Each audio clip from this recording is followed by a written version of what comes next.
Komið sæl og blessuð, gott fólk og verið velkomin í Hlaðvarp Sögu og Skoðun. Andri Jónsson heiti ég. Ólafur Hersir Arnaldsson heiti ég. Já, við erum Hlaðvarp Sögu og Skoðun, við erum mættir hingað aftur í hlaðvarp. Það nú alveg, já, komið smá síðan við vorum hér saman að ræða saman, en við höfum snúið aftur og ætlum að keyra í þátt. Hvað segir Ólafur gott í dag? Ég fjallhress bara og gaman að vera komin aftur í þátt að geta verið að spjalla almenninu sakfræði. Það alltaf gaman. Herru, þú ert nýkomin frá Ítalíu. Já. Og það nú skemmtilegt að þú hefur verið einmitt á Ítalíu því að við ætlum einmitt að tala um ítölsk málefni svona, mætti nú jafnvel segja, ég heyri þættinum í dag. Já, við ætlum að gera það. Ég einmitt skellti mér þegar ég sá að þarna Páfinn var látinn, þá skellti ég einmitt í Ítalíu og ákvað svona að freista gæfunar. Því sko skilyrði fyrir því að vera kjörið sér nýr páfi bara að vera 25 ára gamall og kaþólskur, þannig ég tók þarna kaþólska trú og svo freistaði ég gæfuna. Já. Hörru, það hvernig fór það? Það ekki, þeir eru ekki verið kápar og því klæðinu, sé ég. Nei, við varum ekki kápar og þeim klæðinu, þannig að ég snýr mig bara aftur að minni lútersku kirkju og lét þess ekkert þegar gerst. Mitt. Hörru, já, við Hlaðvarp Sögu og Skoðun við ræðum sögu og sakfræðileg málefni hér í þessum þáttum. Við vorum hér í síðasta þætti fyrir nokkrum vikum síðan að ræða ástandið eða ástandið á Íslandi í seinni heimsstyrjöld og það kannski komið tími til að við aðeins hvílum okkur á seinni heimsstyrjöld. Já. Hún auðvitað alltaf vinsæl hjá mörgum en maður getur alveg fengið leið henni líka. Ég var einmitt með sagfræðinga í heimsókn hjá mér á safninu, skjalasafninu frá sagfræðideild háskóla í nágranninu og var að sýna þeim inn í skjalageymslurnar og sýna þeim svona heimildir sem að við höfum sem að þeir geta notað eða þau geta notað í sínum rannsóknum og mjög skemmtilegt að því að þetta er búin að fá mjög mikið af alls konar hópum og fólki sem að í heimsóknum að sýna þeim alltaf inn í geymslutar. Þú nú komum að síðan í geymslutar hjá okkur, ekki? Jú, ég sé. Og þá, alltaf sýna svona þetta svona klassíska svona dót sko sem að svona almenningur hefur áhuga á, eins og sér maður auðvitað þegar að koma sagfræðingar að þá auðvitað áhuga sviðið svolítið öðruvísi og þar sér maður alveg klárlega að það er alltaf þetta sýna almenningi eitthvað og seinni heimsstyrjöld sko, því það er alltaf svo juicy sko. Já, einmitt. Já. En þegar ég var að sýna þessum sagfræðingum skjöl sem ég hefði fundið reyndar alveg stórmerkileg skjöl, það voru skjöl frá sko eitt sveitafélagi sem að sko þá höfðu þeir geymt original skjöl sko frá þýska hernum. Já. Það sem þeir voru búin að tekna upp sko hvar jarðsprengjur höfðu verið lagðar. Já. Og allt stemplað með sko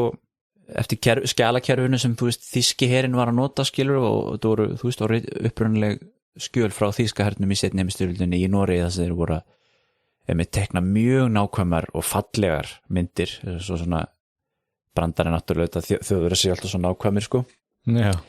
Mjög svona fallegar tekningar af og kort af þessum jarðsprengjum og ég svo sem þekki ekki alveg, ég veit ekki hvort að þýsk skjöl frá seinni heimsstyrjöldinni, frá hernum í seinni heimsstyrjöldinni séu almennt talin raritet sko, því að það er svo mikið að því sem að kannski var eyðilagt sko eða hernumið og hér og þar sko, þannig að hvort það sé merkildi sjálfu sér að finna þýsk skjöl eða ekki, bara hef ekki kynnt mér það. Nei, það er spurning. Nú vel sko, en þeir voru ekki mikið að áhuga þessu sagfræðingarnir. Nei. Þeir voru áhuga öðrum hlutum. Já. Sér var ég með gögn frá 17. öld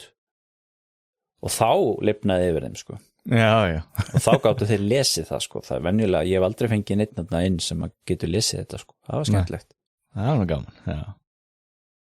En það var út úr. Já, við vorum að tala um ástandið og áhugavert málefni og stórt málefni og við vorum skemmtilegt frá þau að segja við vorum alveg nokkur hlustendur sem höfðu sambandið okkur eftir þáttinn og með ábendingar já, var eiginlega svolítið svona ástandið eftir ástandið, var það ekki? Jú. Já, það er einmitt það.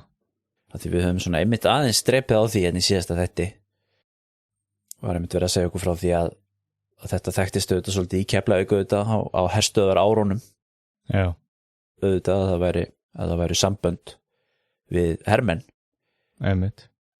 og þá auðvitað fattaði ég svolítið svona þegar við vorum að tala um þetta sko að auðvitað við sem erum að norðan sko einhvern veginn þessi herstöðamál alveg farið fram hjá manni einhvern veginn svona í daglega lífinu Algjörlega. Og já, ég náttúrulega þekki ekki eitthvað slíka sögur eða að vera einhvern veginn þannig sögur í fjölskyldinu því eins og þú segir, maður að norðan og þetta var einhvern veginn mikið fjarlægara. Já. Á meðan þetta fyrir þá sem bjuggu þarna á Reykjanesinu og ég bli Hafnarfirði og þar, þá var þetta mikið nær, það gætu koma hermenn á skemmtarnir og hvað það var. Hvað samband við herinn. Þannig að það er enda sagði að það hlýtur nú var þetta gera eitthvað rannsóknir úr því, þú veist hvernig var hvað maður að segja svona persónulegt samband fólks við herinn þarna fram eftir og þá líka í tengslu við til dæmis þessar Keflavíkurgöngur og svona almenna orðræðu í samfélaginu. Það var áhugavert örugglega nóg af rannsóknarverkefni þar vegna þess að það er ennþá fullt af fólki sem auðvitað lifði þennan tíma og man þetta. Mitt. Það er gaman svona, það var benda okkur svo doktorsverkefni? Nei, ég man bara eftir þoturnar kom alltaf annað sleiði sko. Já. Það var eina sem ég sá að þessum her. Já, ég mitt sama. Það var eitt sem að bendi okkur á bókina Ég gefst aldrei upp eftir Borghildi Guðmundsdóttur sem fjallar íslenska konu sem að kynntist bandarískum hermanni árið 1998 og eignast með honum 2 börn og lýsir svo baráttu sinni eftir að eiginmaðurinn missir geðheilsuna eftir að hafa barist í Írak. Já. Og fleiri svona sögur sem sem okkur var bent á sem áhugavert. Já. En í dag þá ætlum við að fara aðeins lengra aftur í tíman og kannski talandi um hlustendur við að því að, og bréf frá hlustendum að því að þá einmitt barst þættur bréf fyrir enda svolítið síðan, það var nú í apríl en engu að síður mér dattaði í huga að það gæti mögulega tengst málefni dagsins aðeins en það var hlustandi sem hafði samband við okkur og var að benda okkur á það hvað fornaldarsagan nýtur lítilla vinsælda í samfélaginu í dag og við höfum náttúrulega reynt að gera það hér í hlaðvarpinu að veita fornaldarsögunni smá skjól inn á milli. Já. En bendir einmitt á það að það bera á því að það sé lítið kunnáttu á fornaldarsögunni í fræðasamfélaginu í dag, jafnvel. Já, það er bara svona í sagfræði, hvað við segja, þú veist, þínu sagfræðilega fræðasamfélagi í dag, það hefur fólk bent á að fornaldarsagan sé nú ekkert svo merkileg. Nei. Og vísar hann þar í aðalega sem að sagði, við sem á að hafa sagt hvers vegna þarf sagfræðideild Háskóla Íslands á sérfræðingi í Rómarsögu að halda og þá svaraði hann þessu svona hvaða mánuður núna hvaða verkfæri notar til þess að skrifa og svo framvegis auðvitað vísi það að fornaldarsagan sé hjá okkur á hverjum degi þó svo að við sjáum hann ekki. Algjörlega. Það er auðvitað svolítið þannig að fornaldarsagan náttúrulega er kannski svolítið svona við sjáum hann kannski mest í þessum klassísku fræðum þegar við erum að stúdera heimspekina og trúabröðin. Þessi trúartekstar auðvitað eru allir þessir helstu trúartekstar okkar allavega í kristinni eru nú frá þessum tíma og það kannski helst í kirkjunni sem að við erum svona, þá er ég að tala um svona venjulega almenningur er að hlusta á sögur sem er að gerast í fornaldarsögunni Já, það er alveg rétt og til dæmis í háskólum Evrópu og í Bandaríkjunum er mikið verið að leggja niður klassískar deildir og fjarlægja þessar fornaldarbókmenntir til dæmis úr bókmenntakúrsum og sögu og slíku og það ég er náttúrulega þeirra skoðunar að maður er að fara mjög varlega með það vegna þess að ef þú missir tengslin við þessa arfleif að þá náttúrulega líka missir tengslin við alla hérna sögulegu og bókmenntulega arfleif upp að alla hennar setni heimstyrjöld því eins og ég nefndi áður í hlaðvarpinu þú veist, Woodrow Wilson var að lesa Pelopseyjarska stríðin eftir Theodosius, hvað var ekki það á íslensku þú veist, þegar hann var að sigla yfir Atlantshafið Thukydides Heitir það ekki? Ok, ég veit það ekki, ég lest aldrei á íslensku en allavega þannig ég ruglast alltaf svo í þessu en allavega þannig að veist, það gott dæmi en það samanber það veist, allir mentamenn fram til hvað við að segja kannski 1960-70 lærðu þetta eitthvað í latínu og grísku þannig að þetta var sameiginlegur menningararfur og mikilvægur hluti af heimssýn auðvitað manna allt fram eftir já svona hvað við að segja kannski svona 20 ára eftir seinni heimsstyrjöld þannig að það þýðir allir þessar bókmenntir og svona hitt og þetta úr sögunni til dæmis ef að drepunuði fætekstar fyrir hluta 20. aldar þá ertu ofta að fara að rekast á vísanir í fornöld og Virgil og bókmenntaarf fornaldar sem, jú, ef fjarlægir svo gott sem alveg úr háskólasamfélaginu þá náttúrulega veit fólk ekkert hvað að vera að tala og missir alveg tengsl Nei, og svo þetta ég hef oft sagt hér áður að þegar maður var í þessum þetta mjög oft svona farið yfir þetta í svona sögu hérna ýmsu fræðigreina finnst mér svona hvernig hefur verið, ég manna bara þegar ég var í menntaskólanum skilur, maður var í einhverju svona þú veist sálfræði og þú veist hvað þetta hét uppeldisfræði og mannfræði og eitthvað svona þú veist og það var einhvern veginn alltaf maður var alltaf látinn einhvern veginn svona fá svona eitthvað svona sans fyrir sögu þessa fræðasviðs sem að þá náttúrulega byrjar alltaf í fornöldinni og þetta líka í hinnum vísindalegu raunvísindagreinunum með sjálfsögðu líka Já, algjörlega eiga náttúrulega alltaf upphafið sitt í fornöldinni og svo til dæmis bara háskólinn í Oslo þar yfir sér að ingangirum mynd, ég man ekki hvað maður kallar svona myndir en allavega sem sýnir það þegar Aþena einmitt veitti fyrsta manninum sál og þá það í formi fiðrildi svona takk fyrir sálina líka og fyrir þann sem ekkert þekki til fornaldar að standa fyrir framan háskólan í Oslo sem nýnemi og horfa upp á þessa mynd það var hún náttúrulega gjörsamlega óskiljanleg já. Og það því þá náttúrulega líka þú gengur inn í hvaða listagalleri sem í hinn vestræna heimi að það var fullt af málverkum og styttum og fyrirbrigðum og listaverkum almennt sem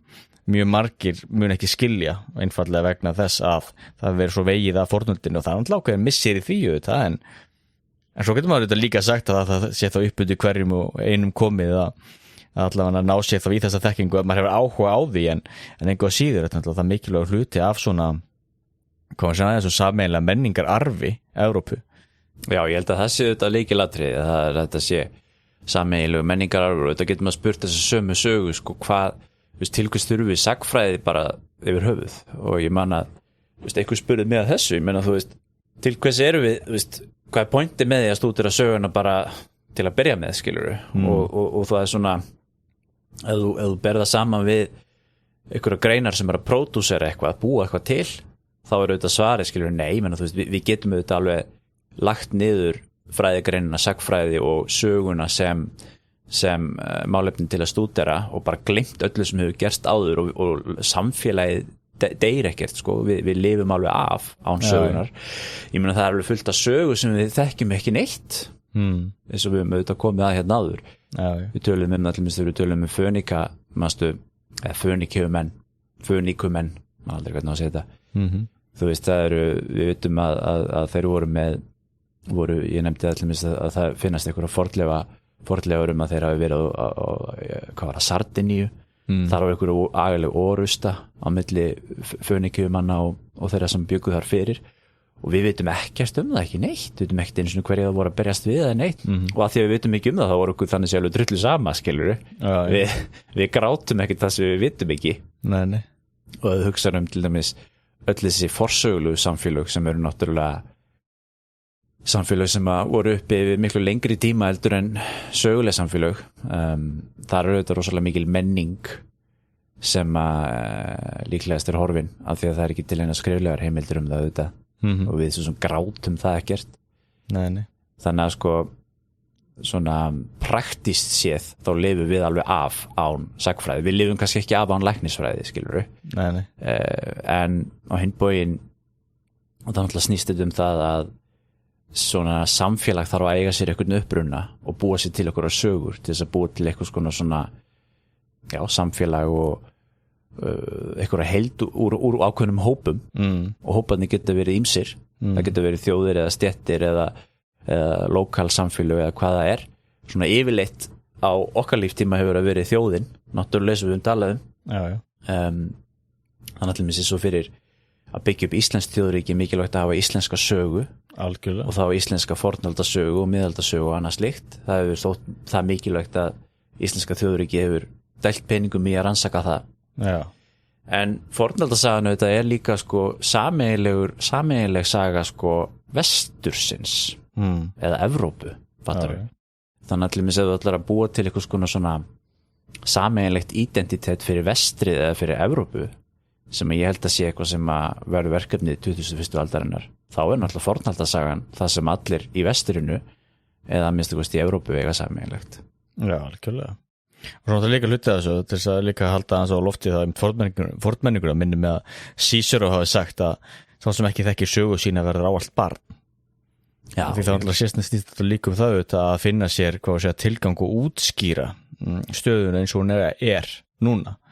eins og bara til þess að við sjáum þetta ljóslifandi bara í Úkraínu stríðinu það var náttúrulega þetta bara afleiðing sögunar og þess að skilja það stríð þá náttúrulega verður maður að gera sér grein fyrir hvað verður maður að segja kannski alveg 1000 ára gamalli sögu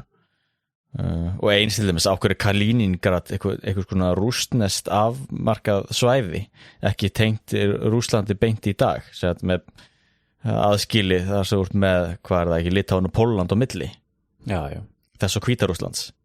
það náttúrulega bara beina afleiðingu að setja heimstyrjaldar sem Königsberg var að tekið yfir og Sovétríkin og allt þetta samt auðvitað ákveðis þetta náttúrulega huglægt sko. þetta ekki spurning líf og dauða þannig séð því að það alveg fullt af fólki fullt af fólki sem veit ekki á hverju Kaliningrad aðskilið og drullu sama þú veist það fer bara til Kaliningrad og svo bara get ég ekki labbað til Rússlands að það færi gegnum annar land allt góðu þá bara fer ég gegnum Litáin eða hvað það sem þarna við hliðin á skilurðu og það ekkert sko þetta svalar engum þörfum öðrum heldur en huglægum þörfum í rauninni en við sem samfélag metum þær samt svo mikils að við erum tilbúin til að eyða peningum í að stúdera að því það mikilvægt svona huglægt vítamín Svo er líka spurning náttúrulega að fara að tala um náttúrulega, þú veist, þjóðar öryggi og slíkt til dæmis þessum með NATO að ekki vera að tala um það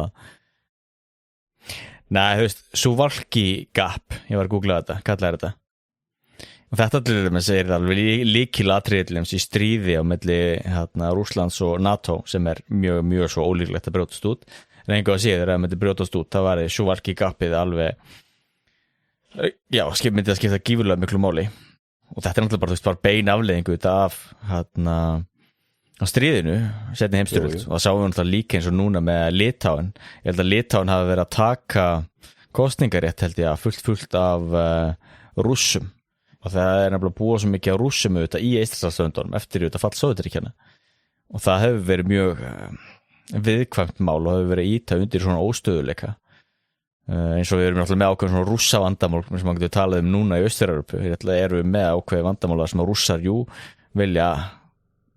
kalla sitt fólk aftur heim eins og bara með Austur-Úkraínu og Krímska meir hluti íbúa Krímska rússar og voru rússar líka fyrir 2014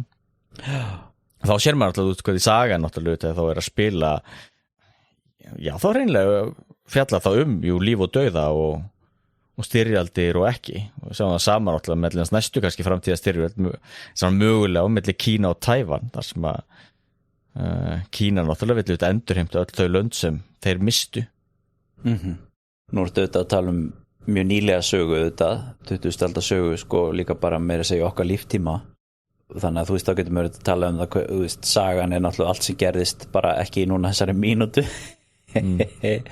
en náttúrulega þegar kemur á fornaldasögunni þá það þetta svolítið annað að því hún svo langt í burtu og þetta horfin samfélög Jú, en samt til dæmis eins og það sem við ætlum nú að tala um sem jú Pávin að það var áhugavert að sjá náttúrulega sem Pávan hvernig katólska kirkjan þetta mótaðist af fornöld og tók upp hitt og þetta eins og til dæmis bara klæðaburður og öll symbolíkin og táknin til þess mikið þar koma beint frá keisaranum og hirðinni. Jú. Og svo áfram náttúrulega katólska kirkjan sem síðan þá leitaðist við að verða arftaki Rómaveldis og sérstaklega þegar það vantaði svona miðstýrt sterkt Rómaveldi í vestri og svo eftir að tengsli opnuðu það hægt og rólega við austurrómverska ríkið og Bísandsríki. Sko mér datt þetta eins í hug með þess að sem sagt það var búið að vera á dagskrá hjá okkur svolítið að ræða páfann. Þetta var reyndar fyrirspurn frá hlustanda sem kom og við sem við höfum sagt hér í hlaðvarpinu og reynum við að hafa það í forgangi okkur hefur ekki auðnast að forgangsraða þannig að við höfum náð að tala páfann fyrir en það var eiginlega ekki hægt annað núna heldur en að taka hann fyrir einmitt út af þessum atburðum sem hafa verið að gerast núna í Vatikaninu þar sem að gamli páfinn féll frá og við fengum nýjan páfa og það er svolítið áhugavert auðvitað þegar þú sér þessa atburði gerast. Þetta er auðvitað eitthvað sem var að gerast núna bara síðustu vikum og svona síðasta mánuðinu og alltaf sko færi þetta alveg gríðarlega mikla athygli skilur, þetta er í fréttum og fólk er mikið að spá í þessu og fólk er að tala þetta á kaffistofunni og þetta er kannski ekkert allir kannski með eitthvað brennandi áhuga á páfanum eitthvað en þetta er samt eitthvað sem greinilega skiptir máli í samfélaginu og í heiminum í dag, það er páfakjörið. Hann fór nú held ekki fram hjá honum að það væri búið að kjósa nýjan páfa. Og það er ótrúlega líka bara að skjóta inn að þetta páfakjör hefur nefnilega bara aukist í mikilvægi og til dæmis hefur sagt við eitthvað á 7. 8. áratugnum að páfakjör myndi fá svona mikla athygli á 3. áratug 21. aldar, það myndi engin trúa því sérstaklega ekki fræðimenn þá innan félagsfræði og eitthvað slíkt. Nei, kannski ekki. Alls ekki, sko, allir paradigmar þá ekki állumis á 8. áratugnum þeir snerust það að trúum væri dauð 2020 eitthvað, það var algjört trúleysi á meðan og eins bara jarða fyrr páfa, þarna var fullt af þjóðarleiðtogum og allur heimurinn fylgdist með þessu og eins sé nýju páfakjöri, þannig að það er náttúrulega ótrúlegt. Algjörlega. Þannig að já, pointið mitt er bara það að sem sagt, páfinn fær þarna mikla athygli og þetta skiptir miklu máli í heiminum í dag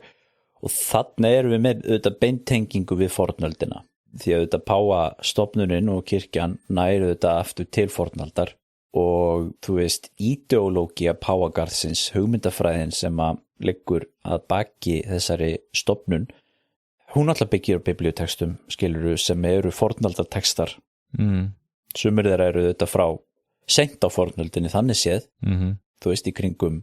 dauða Jesú Krist svo eftir dauða Jesú Krist, en síðan ertu þetta með stóran hlutu biblíunni sem er náttúrulega miklu eldri, náttúrulega, Gamla testamentið og auðvitað, sko,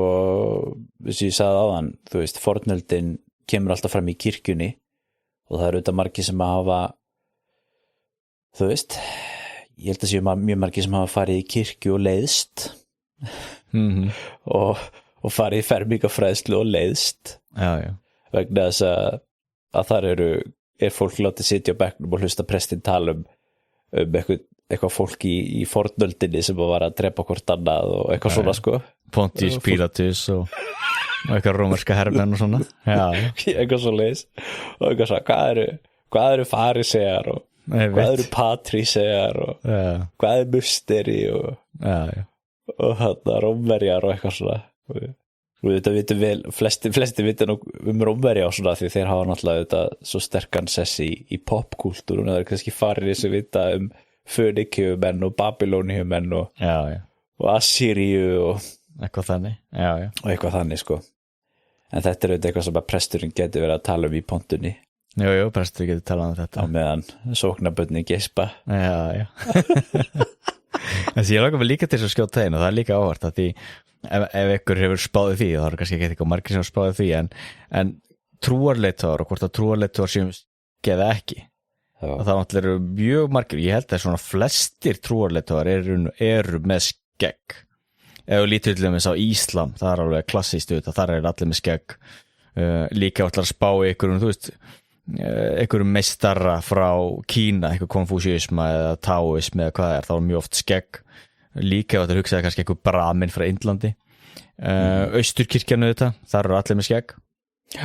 En það sem áhugavert að í Kálsku kirkjunni eru menn almennt rakkaðir. Og það til dæmis eru bein áhrif frá Rómaveldi og arfleið auðvitað Rómaveldis, því Rómverjar almennt voru rakkaðir. Endur þar alltaf síðan grísk áhrif þegar einhver Rómarkeisarar byrjuðu að safna skeggi. Það er alveg áhugavert, þess að ég auðvitað hafa verið páfar sem hafa verið með skegg, en ég held að þurfa að fara aftur til fyrir hluta 19. aldar, kannski alveg aftur 18. öld til að finna páfa sem var með skegg. Og alla 18. öld. Jó, ég held það. Ekki frekar í ykkur tíman í fornöldinni, af því það var alveg tímabil í síðfornöld var ekki það sem að, eins og þú nefnir það sem það var í tísku að vera með skegg í Rómaveldi.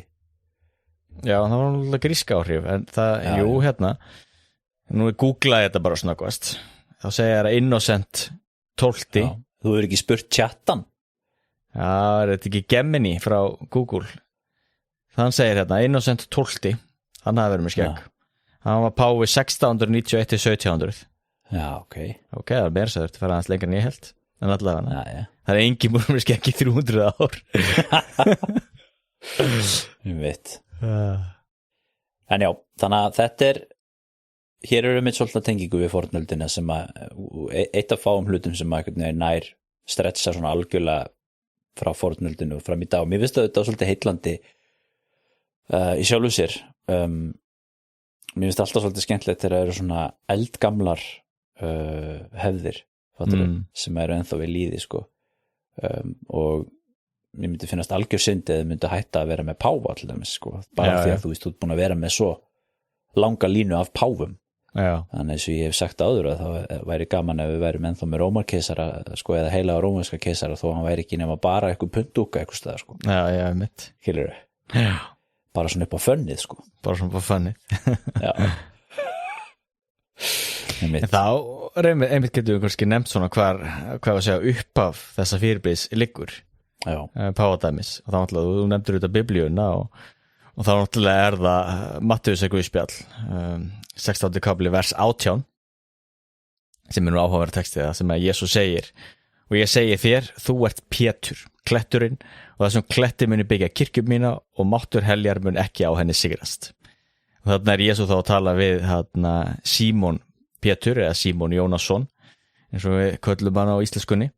og þarna gefur hann honum er svona gælunafn sem við erum vön sem Pétur en til dæmis ef allar að ná betur kannski svona innihaldi þessa gælunafns á sínum tíma því þetta var ekki þekkt nafn á tímum Jesús það var þess að hann myndi kalla hann Steina.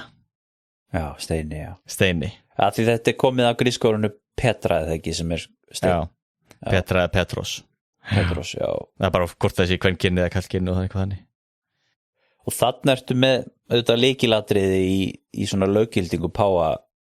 valdsins auðvitað. Já. En aðeins þetta, sko, þú ert með lærisveinar, Pétur er einn af þeim. Já. Þeir eru 12, en það eru samt auðvitað miklu fleiri lærisveinar, það ekki? Það eru þessi 12 sem eru svona, hvernig skilur þú þá frá hinum? Það er einmitt það. Þarna þarf maður svolítið svona að reyna að lesa á milli línana en kannski megin ástæðan fyrir okkur þessi 12 er alltaf nefndir og ef ég mann rétt þá er Pétur alltaf nefndir fyrstur þannig að við höfum mjög góðar líkur til þess að dæma einmitt sem svo að Pétur hafi spilað sérstakt hlutverk á meðal lærisveinanna en þetta náttúrulega er líka tilvísun náttúrulega í svo 12 ættbálka Ísraels. Já, alltaf myndmáluð þetta. Já, þannig að það er ákveðin symbolík þarna að því þetta voru mikið fleiri lærisveinar og fylgisveinar og stuðningsmenn og konur og fleiri náttúrulega í þessari Jesú hreyfingu og kölluðan sem svo en bara þessi 12 en þessi 12 eru kannski þeir sem voru kjarnin plús síðan Páll postuli en Páll náttúrulega snýrist ekki til kristni fyrir en eftir að Jesú var krossfestur og handlinn var aldrei hluti á svona 12 en þannig er hann sem í fræðimenn hafa haldið fram að það er Páll postuli sem gerði kristindómin að kristindómi vegna þess að Jesú þetta var ekki kristinn Jesú náttúrulega var bara gyðingur og þá er einmitt áhugavert og sérstaklega áhugavert að þessi texti og þetta náttúrulega er megin löggilding kaþólsku kirkjunnar og svo las ég hérna bók daginn sem var mjög áhugaverð sem heitir Keys Over the Christian World, þar sem að tveir fræðimenn fara nákvæmlega yfir í raun og veru alla texta sem komast í sem vísa í þessa löggildingu og þá fara og þetta alveg mikið þrekvirki því þá við erum að tala það að þeir fara í gegnum þá skjöl frá til dæmis eþíópísku kirkjunni sem þá þetta á þessum tungumálum sem þau tala þar, þeir fara í gegnum gömlu arameísku kirkjuna og tungumálum þar og þeir finna öll þessi brot sem eru aðgengileg í dag og svo mynd sem þeir auðvitað byggja þar að alveg frá upphafi hafi pávinn í Róm eða biskupinn í Róm haft ákveðna sérstöðu innan kirkjunar. Einmitt. Að því síðan þetta það sem að gegnum sýrir þessa sögu náttúrulega síðan deilur það nákvæmlega hvað þýðir nákvæmlega þessi texti sem ég las áðan og hver staða páfa. Til dæmis pávinn á hann að vera einhver yfirmaður sem allir að bukta sig og beygja fyrir og hlýða eða hann bara svona fremstur með jafningja en samt, þú veist, með áherslu á jafningja og slíkt og það allir með sem eina megin ástofan fyrir deilum síðan réttruna kirkjunar við kaþólsku kirkjuna. Jú. Af því að auðvitað getum við sagt að því að þetta með Pétur og þessa biblíuteksta það auðvitað með svona hugmyndafræðilega eða textarlega löggildingu sem hægt að tala sem við getum talað aðeins meir en náttúrulega það sem að páfinn auðvitað í essens náttúrulega að hann biskupinn í Róm og það auðvitað stofnun sem að alveg ævaforn og alveg nær alveg aftur í áður en Rómaveldi varð kristnað eða ekki? Jú. Og í stuttumáli þá ertu með biskupinn í Róm og þú ert með biskupinn í Antíokkíu og þú ert með biskupinn í Alexandríu í Egyptalandi. Já. Þessir þrír voru svona þessir upprunalegu stórfiskar alveg í byrjuninni. Já, og Jerúsalem. Svo bætist auðvitað Jerúsalem við og Konstantínópel en kannski alveg í byrjuninni þá erum við náttúrulega að tala um þessa þrjár og ekki sagt að þessi þrír biskupar gátu allir í krafti veraldlegs valds Róm náttúrulega Róm, höfuðborg Rómaveldis mjög mikilvægur staður skilur þannig að það eðlilegt að svo sem yfir kirkjunni þar fái vald og virðingu síðan ertu auðvitað með Antíokkíu sem var líka mikilvæg borg í fornöldinni á Sýrlandssvæðinu og gagvart vígstöðunum í austri og svona, það var mikilvægur staður líka. Algjörlega, og það líka í fyrsta skipti sem kristnir menn eru kallaðir kristnir. Einmitt, og svo ertu með Alexandri sem náttúrulega Egyptaland sem auðvitað bara svona ákveðið svæði út af fyrir sig sem auðvitað mikilvægt og allir þessi þrír gátu náttúrulega líka notað textan og hugmyndafræðina til þess að löggilda sitt vald en náttúrulega kannski þetta öflugar stofnanir til að byrja með af því að þeir eru á mikilvægum stöðum skilur. Jú, en svo náttúrulega líka það sem líkill í þessu ástæðan fyrir okkur og Róm var síðan svona mikilvæg náttúrulega líka það að Pétur apóstoli var með tekinn á lífi í Rómaborg. Já. Ásamt Páli og það engin ástæða til þess að draga það í efa þeir hafa verið teknir að lífi þar því ef hann hefði látist einhvers staðar annar staðar þá hefðu öllum líkindum risið upp allavega sögur þess efnis vegna þess að það skiptir náttúrulega svo miklu máli hvar kletturinn lést hvar fremstur og meðal eða mikilvægastur jafnvel og meðal lærisveina hvar hann hafi dáið, það mjög náttúrulegt og eðlilegt að það hefði einhvers konar hvað maður segja, kannski einhvers konar virðing verið veitt þá hins síðasta legustað, en það gerðist ekki. En biskupinn í Antíokkíu gat hann ekki líka nota hugmyndafræðileg rök eða trúaleg rök til þess að tengja sig við Pál eða Pétur líka kannski? Nei, það er alltaf spurning náttúrulega þá hvernig það hefði getað tengt sig við þá vegna þess að það sem skiptir sig máli að þú ert síðan með óbrotna línu frá þá Pétri og þá til dæmis Páfans í dag. Já, hvaðan kemur hugmyndin að þú veist, ok, ef að Pétur fær þetta umboð þarna frá Kristi og þar eru við með þessa symbolík með lyklana og þetta með kirkjuna sem mun alltaf standa af sér helvíti og svona Mhm. en hvernig getur biskupinn í Róm fengið eignarhald á Pétri frekar en einhver annar biskup? Vegna þess að Pétur lést í Róm og áður en hann lést í Róm og þá veitti hann arftaka sínum þetta umboð Ok, sem sé að veitti næsta þetta umboð og til dæmis ég á hlutdeild í þessu umboði sem prestur í norsku kirkjunni því það er ósleitin lína presta eða biskupa allt aftur til Péturs. já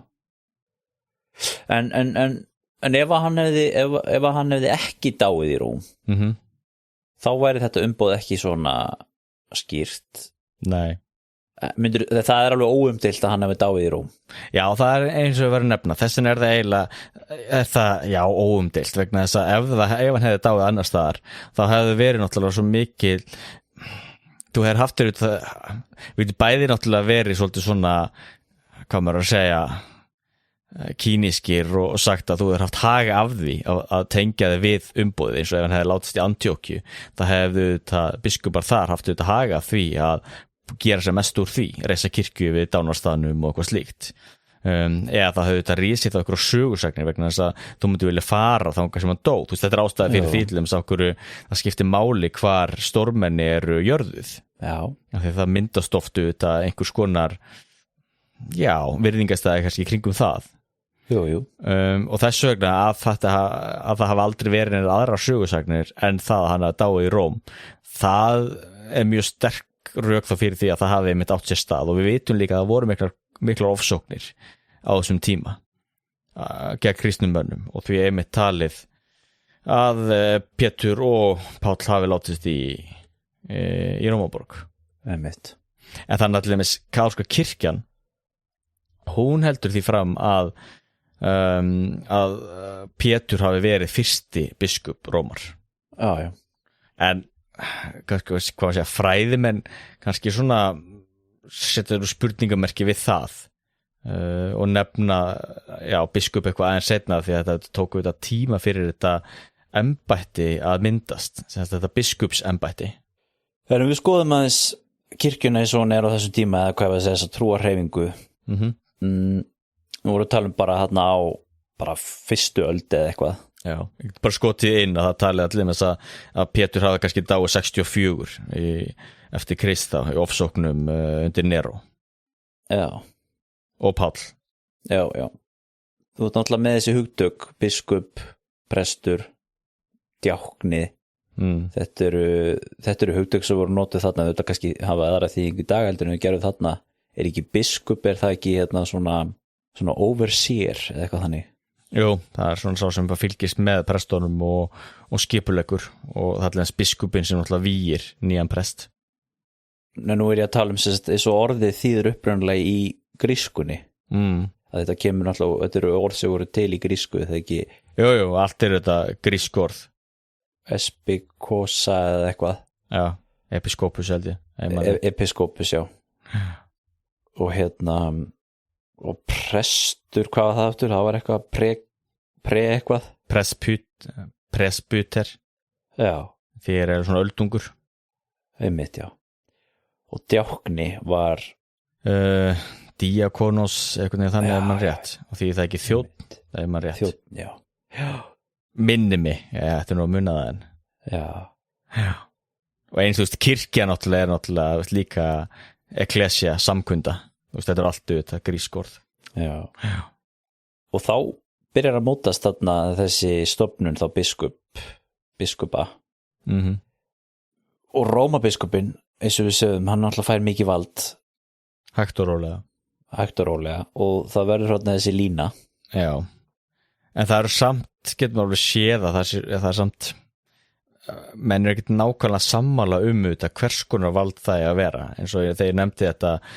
er hann einhvers konar faðir til dæmis ef við notum feðraveldið sem alltaf var mjög sterkt og er auðvitað mikið notað slíkt myndmál veist, er biskupinn í Róm pávin, er hann einhvers konar faðir pappa því hann alltaf bara pappi veist, er hann einhvers konar faðir sem er litið upp til og allir bera virðingu fyrir og beygja sig undir vald föðursins eða er hann fremstur með jafningja en samt með áherslu á jafningja og við stýrum kirkjunni þá ekki þannig að þú sért með páfan efst sem síðan sendur út í tilskipanir, heldur frekar að stýra kirkjunni þannig að þessi fremstu biskupar þá ég mitt Rómaborg, Konstantínópel, Antíókíu, Jerúsalem og Alexandríu, að þeir komi saman og eru með kirkjuþing sem ræða málin. Og þetta hefur verið tölur svona tókstreitu í kirkjunni. Við getum rauninni sagt allt til dagsins í dag, því menn ekki alveg nákvæmlega sammála þetta hvert nákvæmlega vald páfan segja að vera. En það er áhugavert að allir missi svo á þessum tíma, þú veist, ef allir missi biskupin í Antíókíu sem að ef hann hefði getað byggt undir sig, þú veist, meira vald, þú veist, ef það hefði verið meira svona veraldleg þyngd, sko, í til dæmis Antíókíu, sko, þá hefði hann örugglega getað líka notað, þú veist, hugmyndafræðilegar og trúarlegar ástæður til þess að byggja undir sjálfan sig. Heldur það ekki? Jú, ákveðin leyti hann er sérstaklega getað notað til dæmis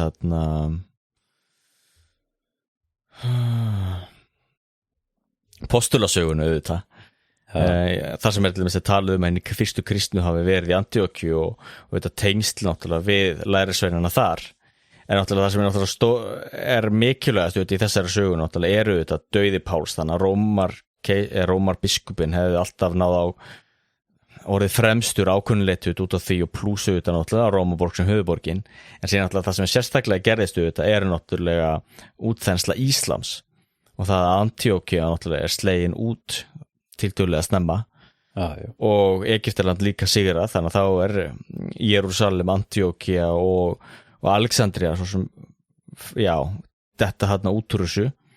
og Konstantínópel náttúrulega verður nýja höfuborg Rómaveldis og patriarkinn þar var alltaf, ef við orðum það sem svo, undir hæl keisarans. Keisarinn var alltaf æsti yfirmaður þar og það áhugavert, nú náttúrulega mjög stuttu máli, en páfinn í Róm horfði alltaf til keisarans í Konstantínópel líka sem sinn verndara allt fram til þess að keisarinn var orðinn það veikburða og með það lítil völd á Ítalíu að páfinn neyddist til þess að horfa eitthvað annað og þá horfði hann fyrst til Franka til dæmis og Karla Magnús. En þarna sjáum við náttúrulega hvernig svona þessi veraldlegu hlutir og pólitíku þetta að spila náttúrulega inn í algjörlega og náttúrulega mótar þetta allt saman. Og það auðvitað alltaf þannig að þú veist, hver sem getur þú veist sagt, þú veist, ég Messias eða eitthvað, ég Jesús endurfæddur og eitthvað svona, en þú veist, það enginn sem hlustar á það nema hann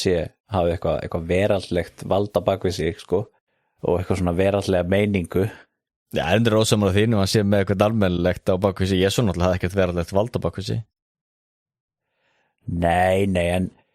ég meina, það þú veist að biskupinn í Róm, skilur, hann hefur auðvitað gríðlega mikla löggildingu líka hann sé í Róm, skilur, sem náttúrulega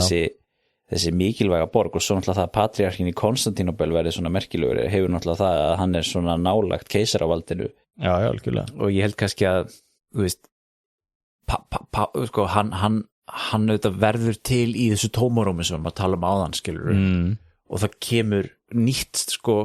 veraldlegt vald inn í sem sko Frankaríkið og, þú veist, heilagi rómverski keisarinn,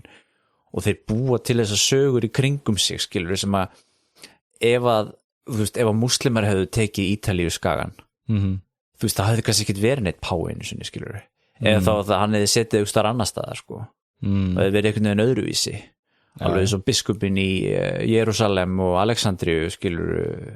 og patriarkin í Konstantínópel, ég meina hann var gríðarlega öflug stofnun á sínum tíma, en eftir að múslimar tóku Konstantínópel, þá náttúrulega það bara eitthvað svona frekar ómerkileg staða, sko. Þannig sé, já. Og þá sjáum við auðvitað hvernig náttúrulega þessar veraldlegu sviptingar hafa náttúrulega gífurlega áhrif á páfa og þróun páfadæmis, eins og til dæmis þegar við nefndum það að við erum með páfa í koptísku kirkjunni og í ykkur síræðisku kirkju og að enginn sem veit hverjir þeir eru. Sko, þetta svona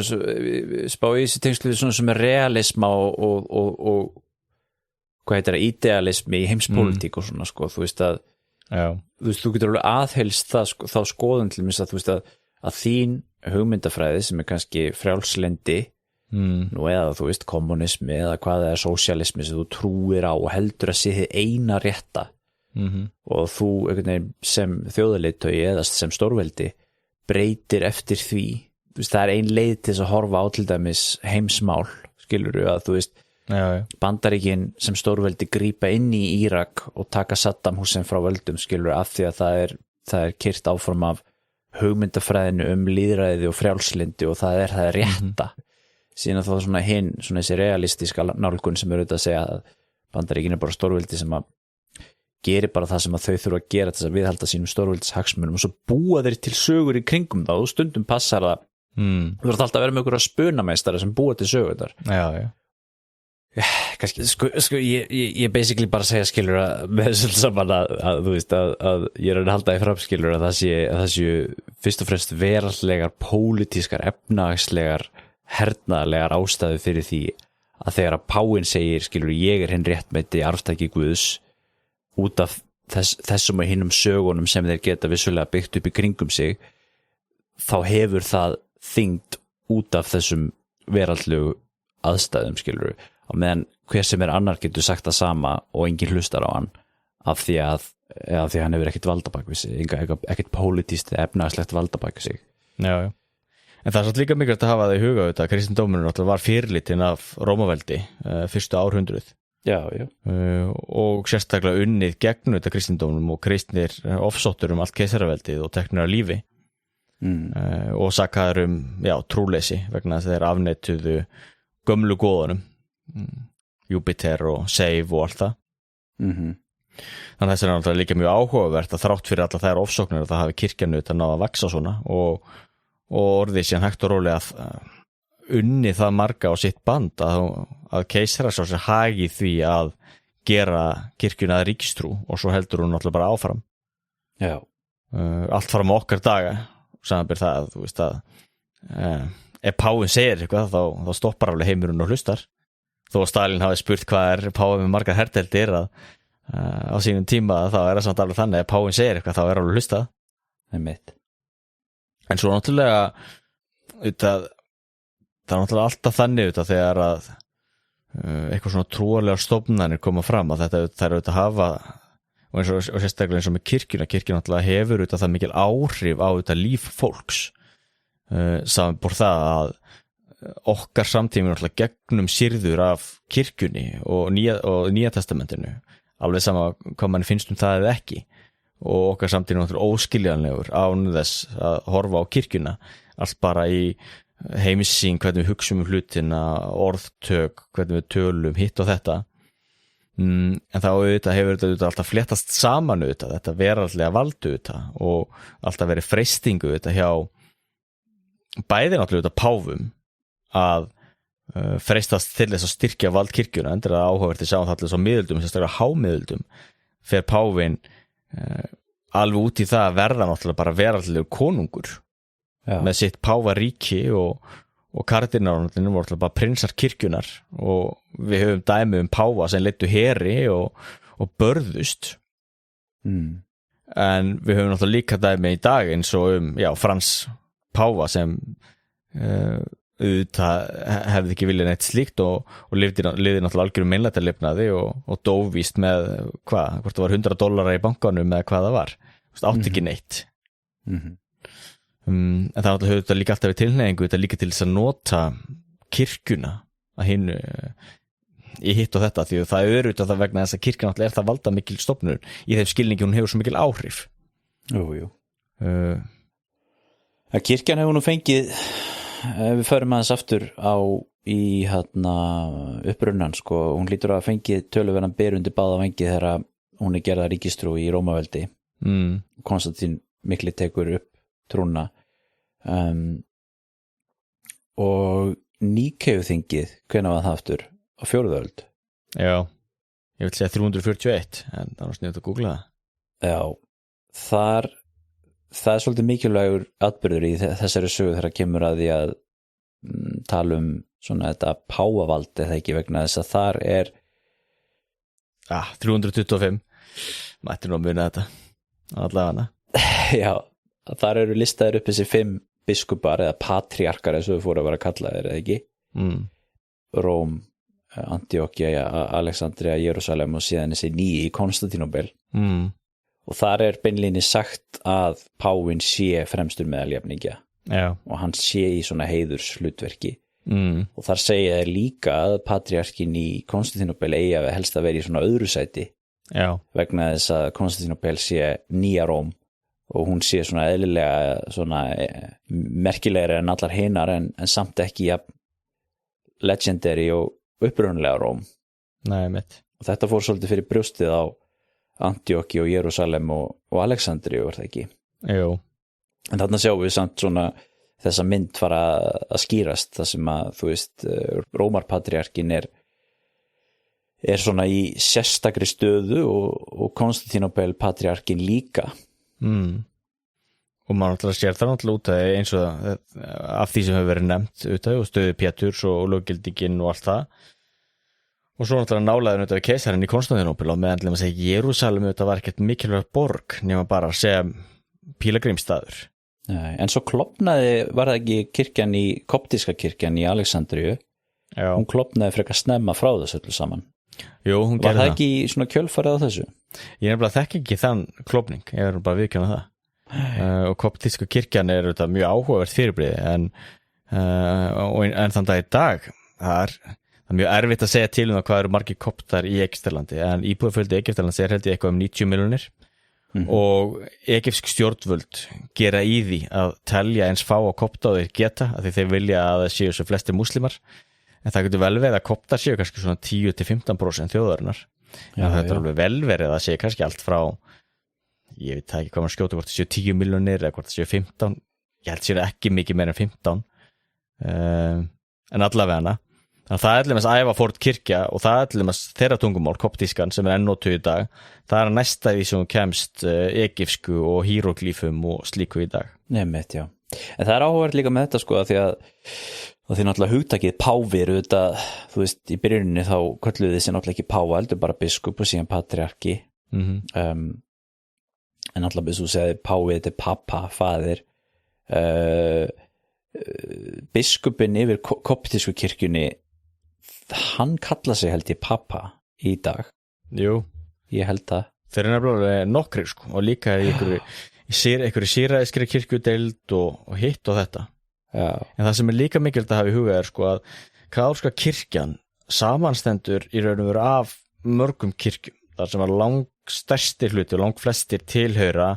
sem sagt Rómarkirkjunni.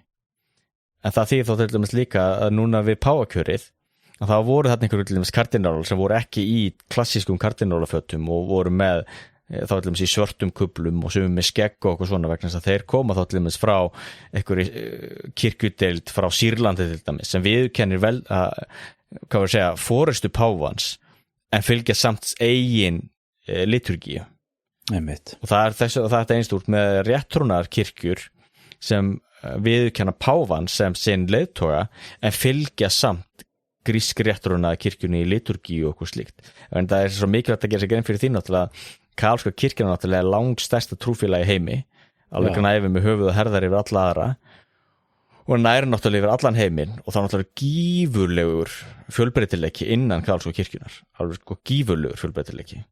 Einmitt. En þetta með þessar andstæður sem hvað við segja þessi núningur á milli páfans í Róm eða biskupsins í Róm og síðan patriarkans í Konstantínópel auðvitað, þú veist, við sjáum það alveg frekar snemma að fara að koma fram og það eru þá náttúrulega veraldlegar aðstæður sem að spila þar inn í þetta þess að vorum að tala um á þann. Já. Páfi náttúrulega nýtur góðs að því að hann er hluti af Róm, hann lítur til keisarans í Konstantínópel og segir framan af sko en hann hefur samt þessa fjarlægð sem að gefur honum meira svona sjálfræði og meira sjálfstæði einhvern veginn. Algjörlega. Og síðan auðvitað vitum við að keisarinn í Konstantínópel auðvitað reyndi ofta svona hafa stjórnast fyrir það sem patriarkin var að gera og svona það var miklu samtengdara þar auðvitað. Já. En kannski byrja að verða svolítið svona andstæður þarna í viðhorfum manna til líka þessa hvernig það stjórna kirkjunni. Að því páfinn náttúrulega vill alltaf halda fram þessu sjálfstæði sínu. Já, og kirkjanu þetta berst alltaf fyrir sjálfstæði sínu en svo náttúrulega þetta vandamálið innan gæsalappa eða augrunin fyrir þetta verðlega valda er að þú komið með stofnun sem orðin auðug, sem fólk hlustar á, sem hefur mikil áhrif, til dæmis orðin bara stór landeigandi, þá náttúrulega gífurleg freistingu þetta fyrir ríkisvaldið að grípa inn í að hafa áhrif þetta fyrir ríkisvaldið og stýra því. Og við getum alveg sagt það, við erum það hreinskýrin og sagt það til dæmis siðaskiptin, siðbótin, hvað maður vil kalla það, þetta var mikilvægur hluti af því, þetta var bæði að losa sig undan veldi páfans en ekki minnst náttúrulega að taka yfir eignir stærsta landeiganda samfélagsins sem náttúrulega var katólska kirkjan. Já, þetta, efling ríkisvalds. Eins og bara þessi okkur konungurinn í Kaupmannahöfn ákvað að miklu leyti, auðvitað var hann trúaður líka og trúði því sem Lúther var að segja en auðvitað var þessi fjárhagslegi hluti spilaði þetta mikilvæga rullu. Sjálfsögðu. En ok. Og svo náttúrulega líka auðvitað eins með auðvitað mótun þá páfadæmis, þarna á auðvitað í fornöld og ekki minnst náttúrulega á ármiðöld. Þetta sé stofnun náttúrulega myndast að miklu leyti náttúrulega líka í þessu valda tómarúmi sem hægt og rólega myndast eftir því sem Rómaveldi veikist. Já, ég held að það sé þetta alveg náttúrulega líkilatrið í þessu. Algjörlega líkilatrið. Það náttúrulega eftir því sem að keisarinn í Konstantínópel náttúrulega hefur minna með Ítalíu að gera. Þú veist að verður meira og minna að einhverjum útnára og svo missaður auðvitað völdin þar og ekki í standi til þess að verja páan. Að þá auðvitað verður páin auðvitað að einhverjum svona lokal stórkalli og síðan náttúrulega kemur nýr svona valdapóll sem þá náttúrulega í Frankaríkinu og þá erum við að tala 8. öld sem endar síðan náttúrulega með því að páfinn krýnir náttúrulega Karlamagnús nýjan keisari vesturinu og þá ertu þetta komið með sko þá er þetta búið að snúast við sko, þá ertu ekki lengur með sko keisari Guð keisari biskupinn eða patriarkin og svo biskuparnir og prestarnir sko heldur eftir rauninni komið með í vesturinu þá Guð páfinn keisarin og svo framvegis sko. Já, algjörlega. En þetta er náttúrulega rosalega áhugavert að þegar að Karlamagnús að þegar hann vill þessa krýningu og vill hennar titil að vera keisari að þú veist hvert leitar hann til þess að fá löggildingu fornaldar og þá leitar hann náður kirkjunar og að páfinn geti veitt á hann þá löggildingu. Það er ákveð einföldun að segja en það er samt það í mikilvæg hluti af þessu. Algjörlega. En var þetta ekki þannig að sagt, þessi Pípinn hann var ekki konungurinn en hann tekur yfir Frankaríkið með aðstoð páfans og þá ertu í rauninni búin að búa til svona presidents þar sem að sko páfinn getur búið til konunga með því að hlutast til í pólitík og sem þakkir fyrir þetta sko þá hjálpar hann honum á Ítalíu að berjast við langbarða og gefur honum land sem að verður síðan að þessu páaríki og þetta er náttúrulega grundvallar atriði þannig að þessar hreyfingar þarna á 8. öldinni og mikilvægt og áhugavert að hafa það í huga að það páaríki er alltaf með eitthvað fyrirbrigði sem stendur allt fram til sameiningar Ítalíu á 19. öld 1870 þegar að þarna sameiningar sinnar þá ráðast inn í páadæmið og leggja undir sig þessi Papal States og Rómaborg og páfinn síðan lokaður inn í Vatikaninu sem fangi árum saman. En síðan tekur þetta við langt tímabil í sögu páaríkisins sem að snýst svolítið svona samskiptin við þennan vestræna keisara og valdabaráttu þar á milli og svo náttúrulega dvínar tengslinu þetta við þá hinn austræna keisara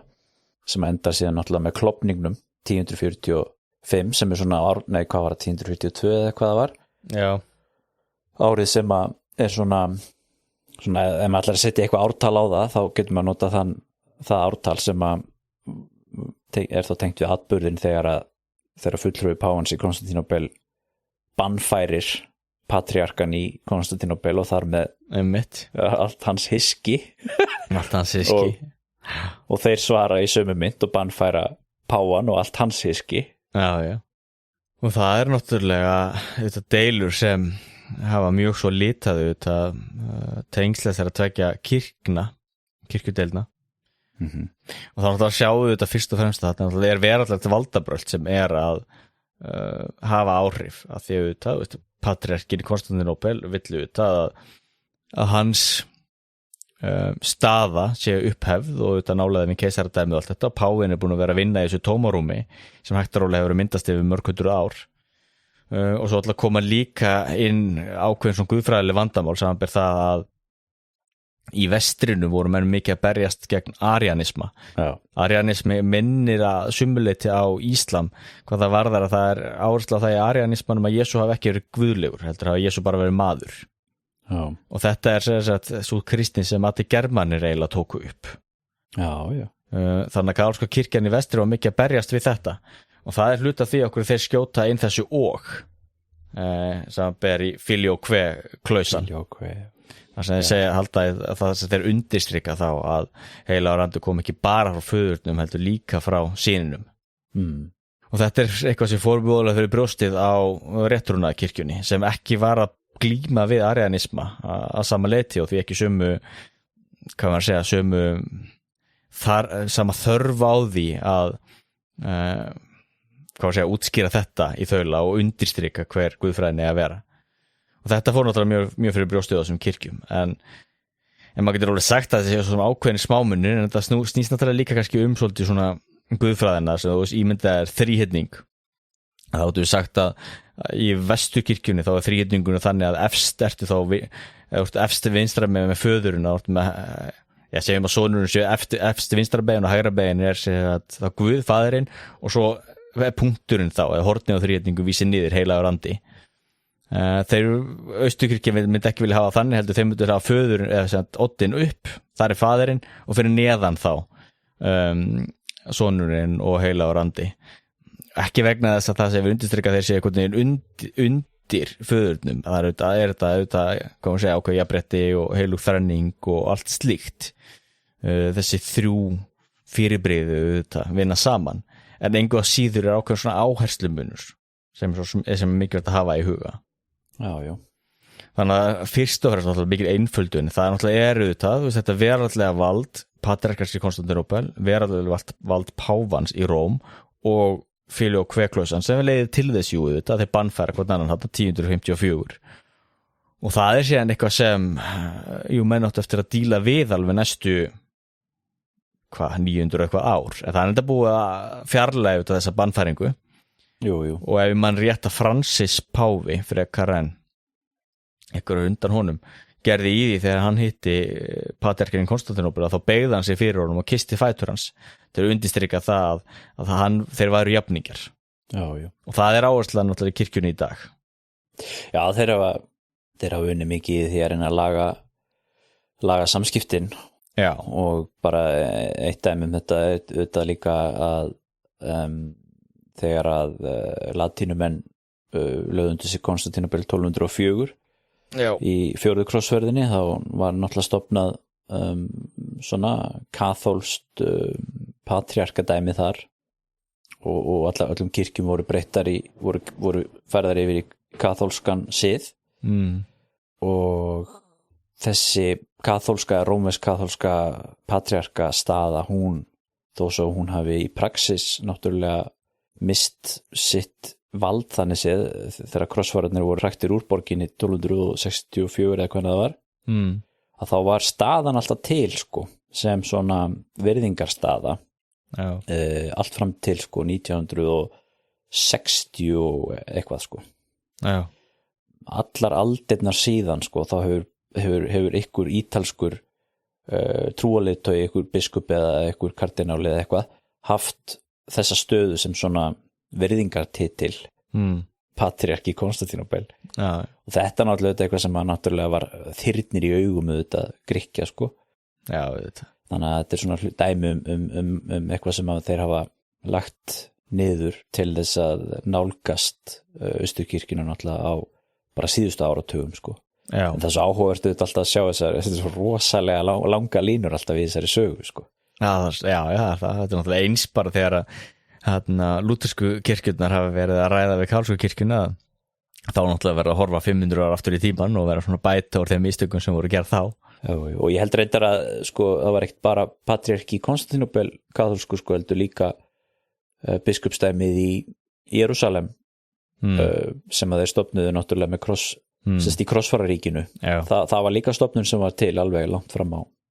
Einmitt. En þetta finnst mér náttúrulega líka ráðhugavert að þetta sýnir náttúrulega hvað þetta æva fórn stofnun og áhugavert náttúrulega hvað óbóðslega mikil saga náttúrulega óbóðslega mikil saga pældi í skjalasafn Vatíkansins maður Já, það nú margt flott þar kennir ýmis að grasa Já, það alveg heilmikið efni þar það einmitt áhugaverður sagfræðingur sem hefur fengið aðgang að því hefur verið að vinna mikið og skrifað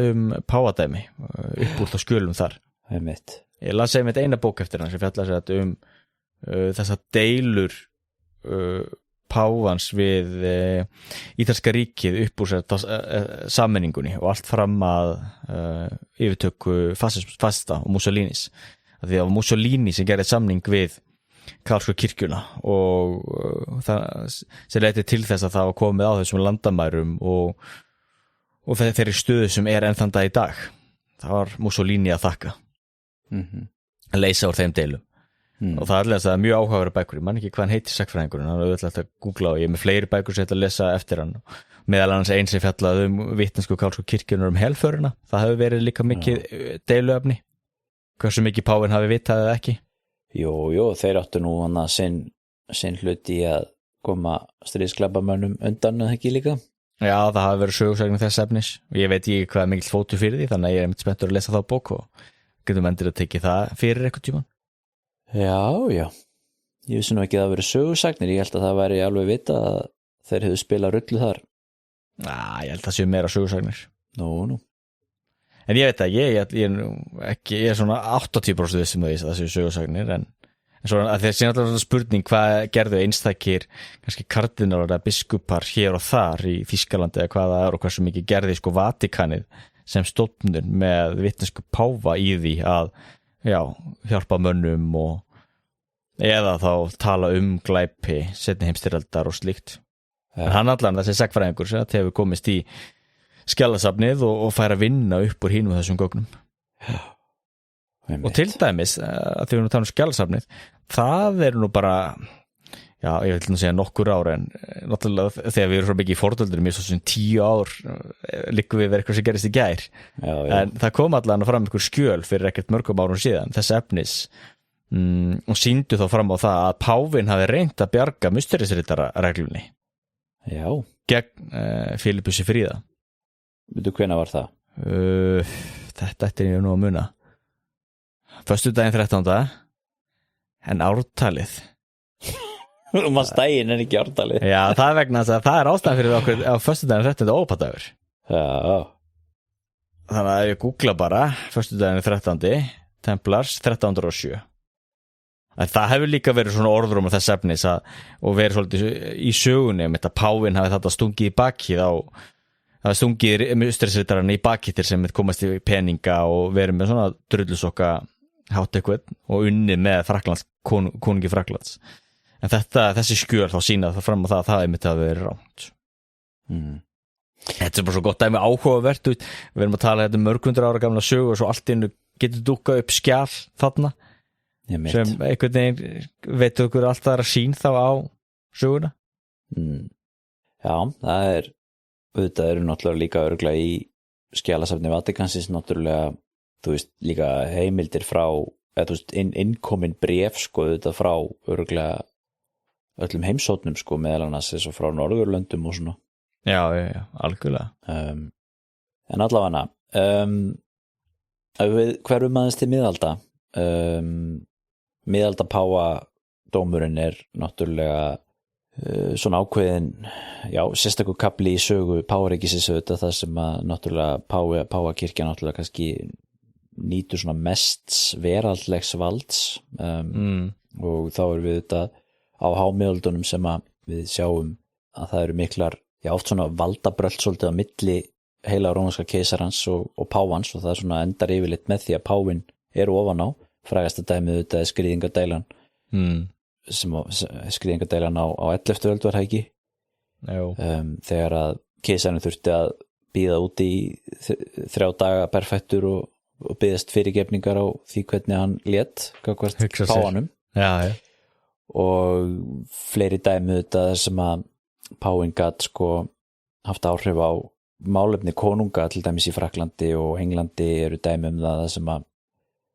hann að hreinlega setja af konunga, það ekki? Með því að segja sko, þú ert ekki, við lítum ekki svo að þú sett réttmætu konungu lengur og þú veist og þá hlusta allir á það einhvern veginn. Getur þú sagt við óvinnin eins og í Englandi að nú góðu tími til að ráðast á því að það ekki réttmætu konungur við völd, til dæmis. Já, til dæmis. Þetta náttúrulega svona vald sem hann hefur þarna og svo ertu þetta með umbótarhreyfingar, þú ert með kirkjuvaldstefnuna, þú ert með gregoriansku endurbæturnar sem að snúa því svona að efla þetta páfavald og þá erum við að tala hámiðaldir og þá var mikið sóttu þetta til fórnvalda á Rómaveldis og til dæmis Rómaréttarins. Já. Þetta áhugavert náttúrulega lagakerfi og lög Rómaveldis litu þetta kálsku kirkjuna samanber það að það náttúrulega það alls ekki sjálfsagt að það sé hluti af heimsinn manna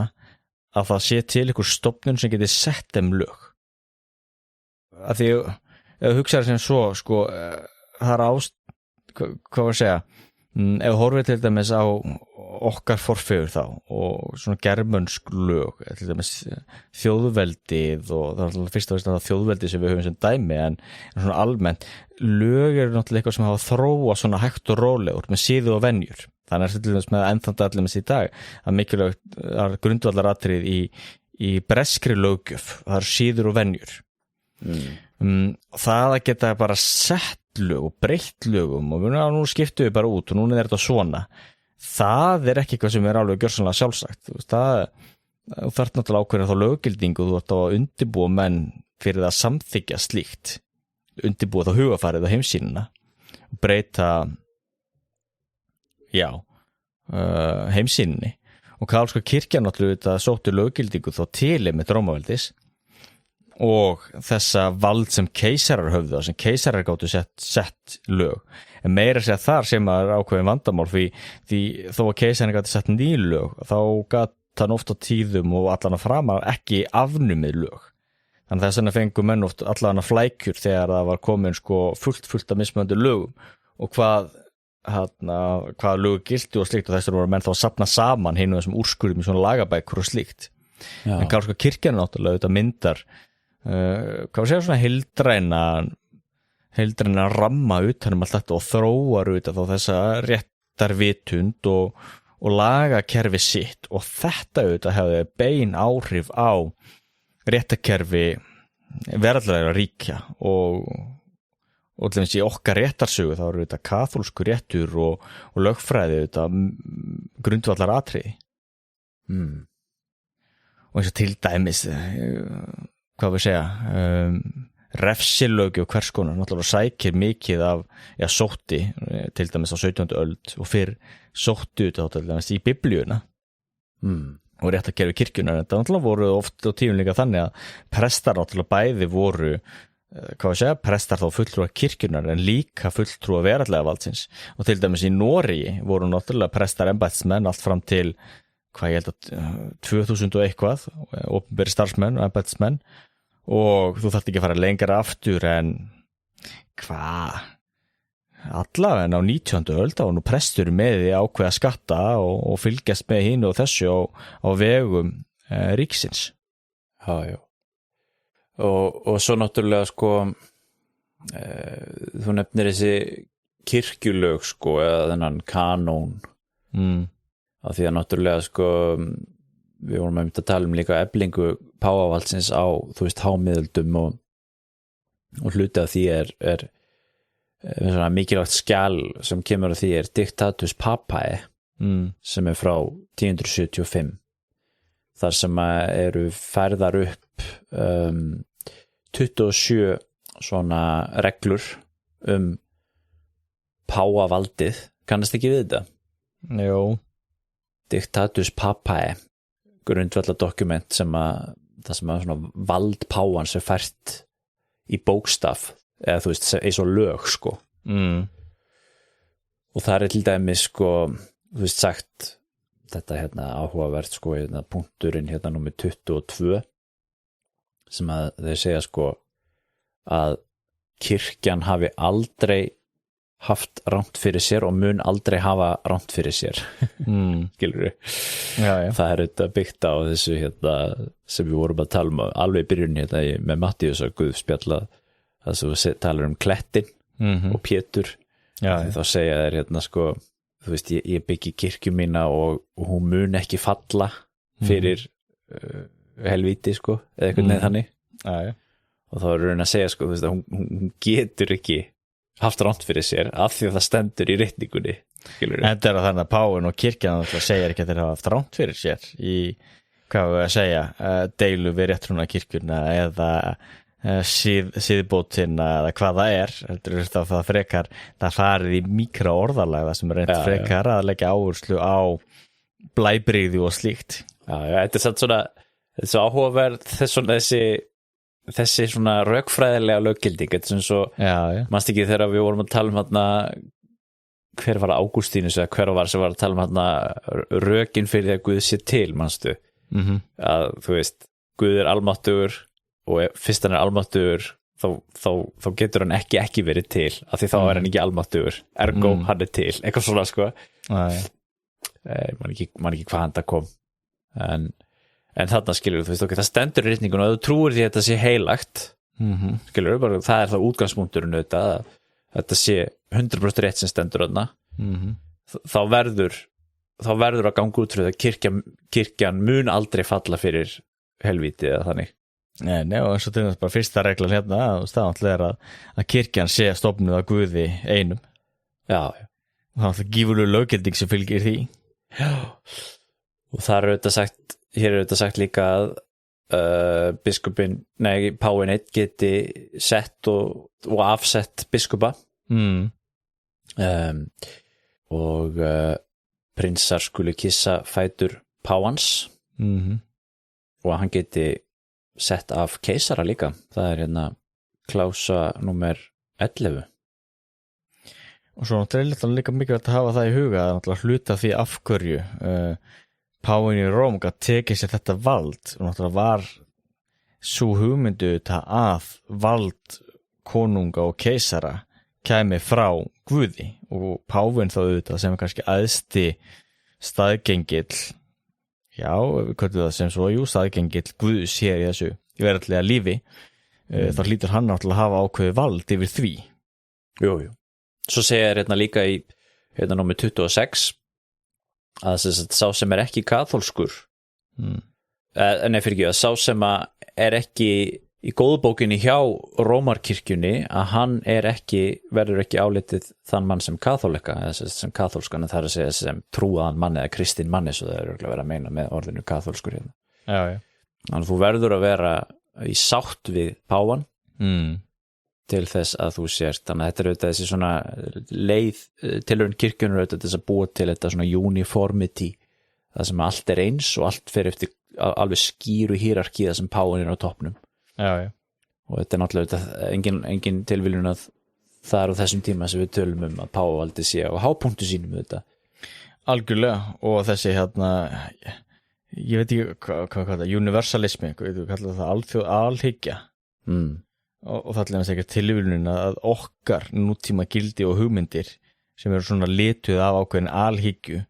komum við beint upp úr þessu mannréttindi gildum allan heim það kemur alltaf það er bein áhrif frá þessu og sín kirkjunar kirkjan náttúrulega næri yfir allan heim og allir mennur skapaðir í mynd Guðs og þú veist þessar hugmyndir náttúrulega hafa gegnum sýrt náttúrulega okkar samfélag allt í dagsins í dag og eins áhugavert, þetta er alltaf benda fræðimenn á það að fyrir marga er það kannski framandu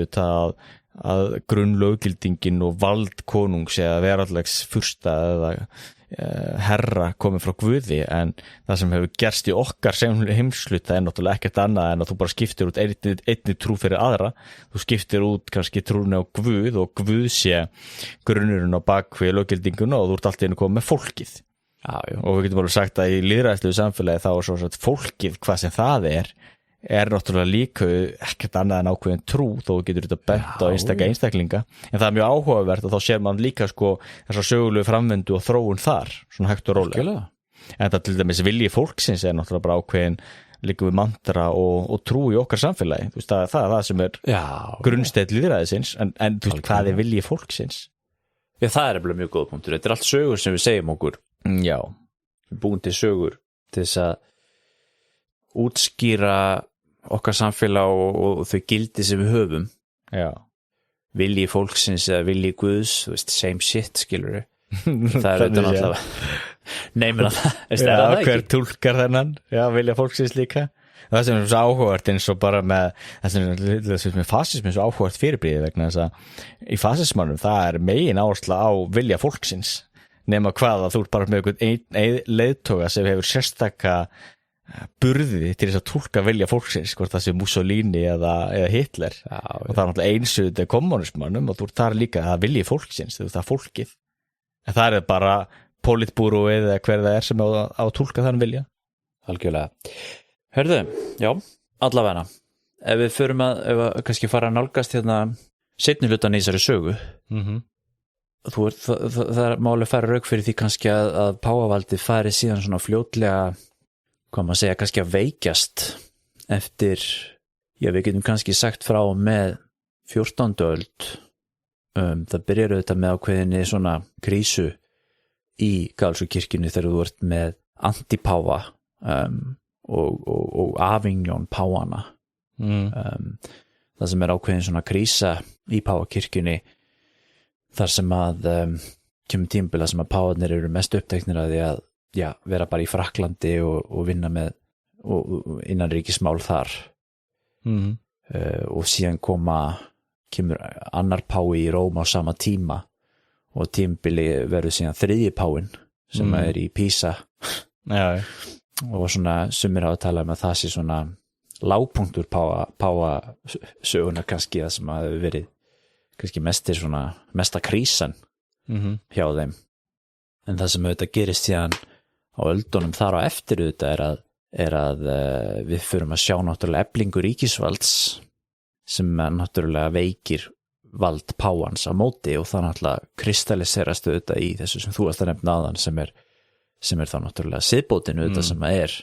mætti alveg líta á sem ekkert annað en bara eflingu ríkisvalds. Já, og svo þetta veikist auðvitað veldi páfa ef maður horfir á hann fyrst og fremst sem veraldlegan höfðingja eða þessi völd sem hafa búin að ná þessi veraldlega höfðingja geta skipa fyrir keisurum og allt þannig og það auðvitað veikist mjög mikið en við getum kannski líka orðað að það svo að frekar að það breytist eða eðli valdsins breytist því páfinn hafði ennþá mjög mikið áhrifavald samanber það að páfinn auðvitað var með sína erindreka meginþorra Evrópu og vann náið með til dæmis keisara Austurríkis Frakklands og setti auðvitað pressu til dæmis á þessi katólsku ríki löggjöf, það var kannski kirkjan sem hafði skólamál á sínum bókum og sá skólamál, rak sjúkrahús, allavega slíka svona samfélagsþjónustu. Þannig að kirkjan hafði og páfinn alveg gífurlega völd og áhrif alveg sem svo og þannig getur sagt að ég er vel enn þann dag í dag hefur kirkjan gífurlega áhrif. Og sér þetta með þessi Bandaríkjunum, það er ekki tilviljun, ef við googlaði núna snögt, að af sko hæstaréttardómurum Bandaríkjanna það var mjög margir af þeim verið kaþólskir og það er ekki tilviljun. En er það ekki svo að segja af mörgum hæstaréttardómurum hafa margir þeirra verið hvítir eða eitthvað? Nei. Það er ekkert af því að þeir eru hvítir. Hvað meinarðu? Nei, þú veist, er það af því að þeir eru kaþólskir? Já, vegna þess að kirkjan hefur haft sérstaklega áherslu til dæmis á menntun og unnið í því til dæmis að vera með öflugar menntastofnanir eins og til dæmis bara Notre Dame háskólinn í Bandaríkjunum sem er mjög öflug og mikilvæg menntastofnun sem laðar að sér mjög hæfileikaríkt fólk og kirkjan vinnur í því að hafa áhrif á stofnanir samfélagsins og vinnur markvisst að því að mennta fólk og hafa áhrif til þess að breiða líka út sinn boðskap. Þannig að þá til dæmis í landi svo Bandaríkjunum það sem venjulega hefur verið litið til þess að niður á kaþólika, samanber það fyrsti kaþólski forsetinn var John F. Kennedy, þrátt fyrir það sem mikið kaþólikum í Bandaríkjunum að þá hafa verið merkilega margir kaþólskir núna og ég finn þetta ekki svona fljótt á liti hver eru kaþólskir núna en eitthvað af þeim sem eru Supreme Justices núna eru kaþólikar og það auðvitað hefur áhrif að því auðvitað eru þeir náttúrulega fyrst og fremst lögfræðingar og allt þannig en ef þau koma frá kaþólskum bakgrunni auðvitað hefur það áhrif auðvitað á hvernig þeir dæma og þá ekki minnst auðvitað í til þess mjög heitum deiluöfnum eins og fóstureyðingum í Bandaríkjunum í dag sem ennþá er verið að tala Jú. og það sem ég er að benda á þóttumast núna er að páfinn hættir að leiða heri sína á vígvellinum en páfinn er ennþá með puttana til dæmis í uppeldisfræði og kennslustefnu þessar kaþólsku ríkja allt langt fram eftir allan að 19. öld jafnvel upp í 20. öld og kaþólska kirkjan náttúrulega enn þann dag í dag rekur gífurlegt magn af skólum Það er alveg rétt sem hefur heilmikil áhrif á fólk þannig að valdið breytist og verður meira þetta áhrifavald Það er alveg rétt en náttúrulega siðaskiptinu þetta eru ekki bara það að eignir kirkjunar og veraldlegt vald kirkjunar veikist og ríkisvaldið hagnast heldur eru það líka það að náttúrulega öll Norður-Evrópa og Bretland fara líka frá valdi páfans í trúmálum Já, algjörlega og það lítur náttúrulega að hafa haft mikil áhrif á hans líka trúarlega andlega vald Já eða kennivald Já, þegar það veikist út þegar hann missi þessi svæði en ég fann þetta hérna allir í dag að það voru það 6 kaþólikar sem sitja á hæstarétt í Bandaríkjunum 2 mótmælendur og 1 gyðingur Það er mjög áhugavert í það náttúrulega ekki nokkur samhengi við íbúafjölda Bandaríkjanna og trú Bandaríkjamanna Nei, verður maður nú samt ekki að reyna svona ganga út frá því að menn sé nú kannski ekki að dæma endilega eftir sinni trúarskoðun heldur meira svona eftir hvernig lögin eru og svona Jú, ég veit að dæma eftir hvernig lögin eru en það en lögfræði er mjög huglæg að ýmsu leyti líka það er alltaf huglægt mat líka og það skiptir miklu máli þess að breytast allt í einu hugmyndinu og eins og byrjuð þessi Bandaríkjunum Hæstiréttur Bandaríkjan hefur alltaf aðra stöðu og vald en það sem að forsprakkar byltingarinnar höfðu í huga á sínum tíma og þeir myndu snúa sig við í gröfin að þeir myndu sjá hvernig Hæstiréttur er orðin og hvað hann grípur oft inn í á meðan að kannski verið benda á það sem jákvætt og sért með þetta þriðja vald sem að grípa inn í og hafa áhrif á löggjafavald og framkvæmdavald en þið eru náttúrulega svo oft með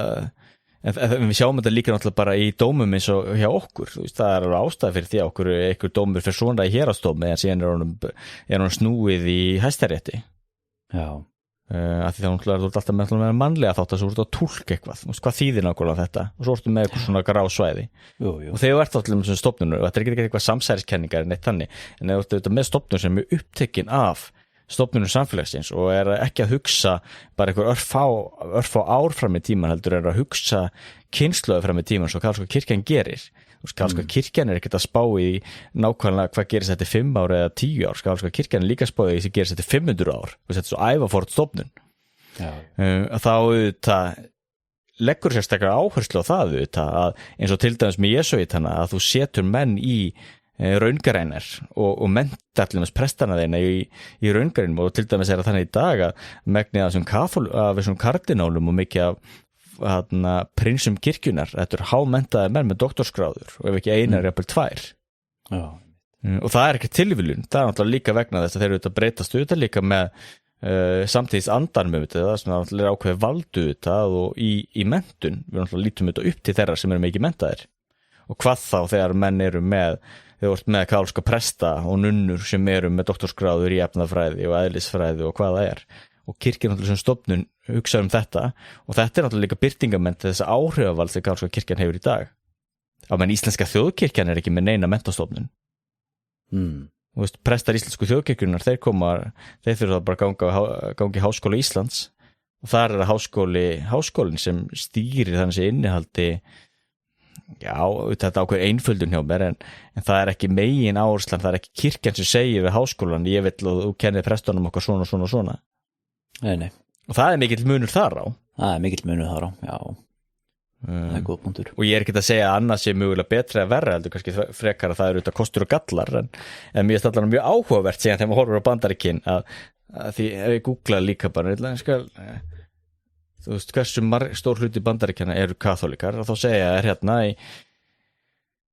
gervigrindin hjá Google segja 20% íbúa Bandaríkjanna sem kaþólikar. Já. Það samt alveg ótrúlegt þá að 6 hæstaréttardómurum af 9 hæstaréttardómurum eru kaþólikar. Já. Það ótrúlegt. Já, það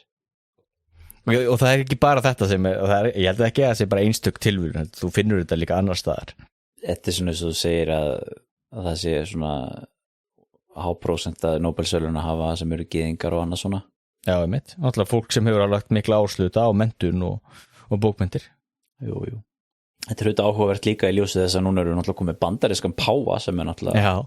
svolítið áhugavert að spá í því. En ef við klárum aðeins þess að umræðum sögu páfaríkisins og svona, við fyrir kannski að fara að ljúka þessu fljótlega. Já. 19. öldin, að því að þetta sjá við svolítið svona reis og fall veraldlegs valds páfaríkisins, eða páfans. Þetta nöðlega þetta endaratni sem við tölum áðan 1870 þegar páfinn missir síðasta bitan af sínu svona sínum beinu svona veraldlega valdi yfir landi sem svona landstjórið þetta þegar þeir missa páfaríkin við sameiningu Ítalíu og mér finnst það vera svolítið svona þemóta fyrir sig sem að ég hef alveg verið til í að sem við kannski getum tekið sérstaklega þáttum ekkert tímann, það er sko einmitt sko bara páfaríkin sem ríki sko sem bara svona hvernig því var stjórnað og hvernig sú saga var og það er svolítið áhugavert að spá við því að þetta eru þetta mjög langlíft ríki páfaríkið frá 8. öld og alveg fram á 19. öld og svo kannski auðvitað áfram náttúrulega í formi Vatikansins sem er kannski ekki alveg að sama auðvitað en svona svipað. Vatikanin náttúrulega í dag þú tekit kannski með mikið af fólki sem býr þar í svo þekki það ekki alveg en gerum ráð fyrir að margir sem að vinna þar búa kannski annar staðar og borga skatt til Ítalíu og svona líka og njóta nota infrastruktúrun og svona sem að Ítalía en náttúrulega það var öðruvísið þetta fram til 1870 þegar náttúrulega allt landsvæði þarna í kringum Róm var náttúrulega bara stjórnað af páfaríkinu beint. En það var mjög áhvert, ég var á þessu svæði og til dæmis í Spoleto sem eru hérna bara 2 tíma norðan við Róm, það var mjög áhvert að fara til dæmis í stórt virki þar sem var einmitt byggt af einhverjum kardinála og þarna satt, valda mikill kardináli og virkið þetta bara byggð sem hertaði mannvirki til þess að þú veist verja bæinn og yfirráðasvæði páfans. Og áhugavert þetta að vera að ferðast þetta svæði, það er mikið af virkjum og kostulum og varturnum og hvað það er. Sem náttúrulega bara var hlutu af þessum veraldlega valdi páfans sem hann var bara svo hver annar konungur innheimta skatt og með sína hermenn og berjast og allt þetta en það sem er áhugavert í tengslu við þetta því nú erum við að tala líka þú ert að tala náttúrulega þetta andlega vald páfans sem er öflugt og hélt áfram að vera öflugt í þessum kaþólsku ríkjum þó svo náttúrulega stór hluti af kaþólsku svæðunum náttúrulega hvarf í síðaskiptunum sko að því að 1870 eða það leiti þá er náttúrulega líka tekið ákveðið skref þar með lateranþingunum þar sem er tekið ákveðið svona tekið fast skref niður í átt að því að viðhalda þessu páfavaldi eða ekki svo fyrra lateranþingið þar sem að þeir bara styrkja þessa stöðu með það allir missa það sem að páfinn segir sé óvéfengjanlegt og svo framvegis er það ekki, rétt hjá mér? Jú, öll svo rulla náttúrulega er líka hvað við að segja, við getum líka hort á það sem er alltaf óöryggi páfadæmisauðvitað á nýjum tímum. Já, því það er náttúrulega að koma árásir frá, þú veist, úr mörgum áttum auðvitað á þetta verallega, ekki trúarlega vald náttúrulega í ljósið auðvitað vísindabilding og annað slíkt. Og þá þar sem þau þetta líka þá að taka skýra stöðum með þetta sínum þá kreddum og þetta þá breytt stað þetta kirkjunar á breyttum tíma. Það sem að þetta þeir náttúrulega undirstrika þetta vald páfans en það er samt mikilvægt að hafa það í huga að þeir Páin notar nú þetta vald eiginlega aldrei, það hefur verið notað held ég alveg sára sjaldan. Já, það að segja valdið til þess að það sem hann segir, hvað heitir það, X, hvað hugtaki, latneska hugtaki, það sem hann segir í stólnum. Já, nákvæmlega, ég man ekki hvað það var, en já, einmitt þar sem að þetta er alltaf formlegt fyrirbyggðu þetta. Já, það er ekki ef hann segir, þú veist, ananas er góður á pítsu eða eitthvað, að þá sé það óvéfengjalegt. Heldur verður að vera eitthvað sem hann segir úr stólnum trúarleg málefni, já. Og svo er líka mikilvægt að hafa líka huga að til dæmis Vatikan II sem var meðja 20. öld, ég man ekki nákvæmlega hvenær, þar sem þeir til dæmis breyttu liturgíun og fóru yfir í þjóðtungurnar í staðan fyrir latínu og svona. Það er náttúrulega líka mikið bylting, en það hefur kaþólska kirkjan náttúrulega breyst alveg gífurlega síðastliðin 100 ár, auðvitað eins og allar stofnanir, en kaþólska kirkjan auðvitað breytist hægar en margar aðrar kirkjur og stofnanir. Og það er náttúrulega líka styrkur kirkjunar, en það getur lofaður því að ef mannkynið enn til staðar eftir 1000 ára, þá er nú kirkjan ennþá allan að kaþólska kirkjan. En þetta er áhugavert að því það er náttúrulega mjög margir núansar á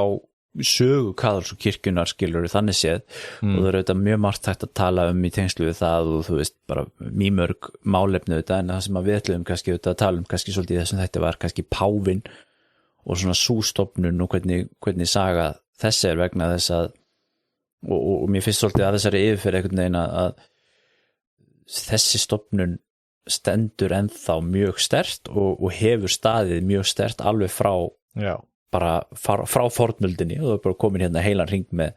það sem vorum að tala upprunalega með fornöldina þó svo þetta kirkjan sem stofnun eða trúin sem trúabragð hefur auðvitað þróast og breyst líka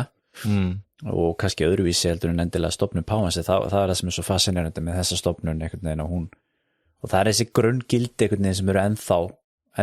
veist, á 20. öld og 21. öld sko allavega í gildi sem er þetta, þú veist, það er þetta svona supremacy páfans er ennþá og þeir hafa ekkert svona þó svo í praxis hafi vald páfans vext þá þú veist, hefur hann alltaf staðið fast á sínu jafnvel hann 1870 þegar hann er búin að missa allt veraldlegt vald að þá er bara komið með nýtt sko og sagt bara þessi gamla klausa að orð páfans sé óvéfengjalegt það stendur ennþá og breytist ekki neitt sko. Nei. En hefur hann notað þetta eitthvað á síðari tímum mannst eftir einhverjum dæmum það? Nei, eina dæmi sem ég þetta er Maria May og hvort þið munir rétt að hún hafi fæðst syndlaus. Það er eina dæmi sem ég eftir en það er 1800 eitthvað. Maður getur nú googlað. Var það þá sem hann greip inn í einhverja svona deilu eða? Já, því þetta er svona eitthvað túlkunaratriði. Þetta er eitthvað sem hefur verið sérstaklega mikilvægt í Maríudýrkun kaþólika en hefur svo sem ekki verið mikilvægt fyrir aðrar kirkjudeildir, svona gróft sagt. En María May náttúrulega sérstaklega mikilvægt kaþólikurum og ekki svona mikilvægt hjá öllum en það haldaði fram að hún hafi verið þú veist einhvern veginn syndlaus og sérstaklega heilug hefur ekki verið eitthvað til þess að lúterskar kirkjur hafa verið að velta sig mikið upp úr. Nei. Herðu, áður við klárum þetta, nú þurfum ég að fara að drífa mig, ég þarf að fara að sækja bíl sem er í viðgerð. Hvað er þitt teika á þetta páfakjör? Já. Svona kirkjunar maður og vel lesinn maður. Nei, mjög aðalega komur orka að vera fljóttir að þessu því ég ætlaði mér nú að fara þarna og sjá reikinn og svona en tókst það nú ekki því þeir voru svo snöggir að velja nýjan páfa, tók það bara 2 daga. Það var reynt eitthvað að setja þetta upp í eitthvað svona pólitískar skotgrafir þarna við að mála hinn þessa kandidatana sem eitthvað. En það er það áhugavert að þetta hafi gengið svona hratt fyrir sig sýnir að það hafi verið sýnir auðvitað, það er þó mikill stuðningur þó við Leo og kannski svona arfleifð Francis því ég held að Leo sé voðalega svipaður og svo svipaðar áherslur og það eru, hvað maður segja, kannski svona frjálslyndari áherslur en margir aðrir hafðu viljað hafa, þetta talar hann það sjálfur að hann vilji opna kirkjuna meira og gera hana aðgengilegri sem náttúrulega er þetta bara mjög jákvætt. En síðan náttúrulega voru sumur út að binda vonum við það að kemur kannski páfi frá Afríku, það náttúrulega er kaþólska kirkjan náttúrulega gífurlegum vexti í Afríku þannig að þetta alltaf bara tíma svo smál hvernig það kemur aftur páfi frá Afríku en það alltaf hefur aldrei komið páfi sunnan Afríku, það alltaf bara verið páfi frá Norður Afríku. Já, þá erum við að tala bara á fornöldinni. Já, þá varstu með páfi frá Norður Afríku. Einmitt, sem töluðu latínu bara. Já, einmitt. Það er áhugavert að sjá. Já, og náttúrulega erum við bara ítalir þetta. Þú hefur náttúrulega verið yfirleitt með ítalska páfa, svo í fornöldinu náttúrulega var þetta, varstu náttúrulega með páfa sem komið frá svæðum sem í dag Grikkland og Sýrland og eitthvað svona. Já. En síðan náttúrulega miðöldum auðvitað, já, ítalskir og franskir, náttúrulega kom hann að þetta Avignon tímabil, það sem við töluðum með maðan, það sem að voru náttúrulega mikið af frönskum páfum og þeir hrúðu kringu sig frönskum kardinálum og svona. Já. Og síðan auðvitað á 20. öldinni ertu með pólskan páfa. Já.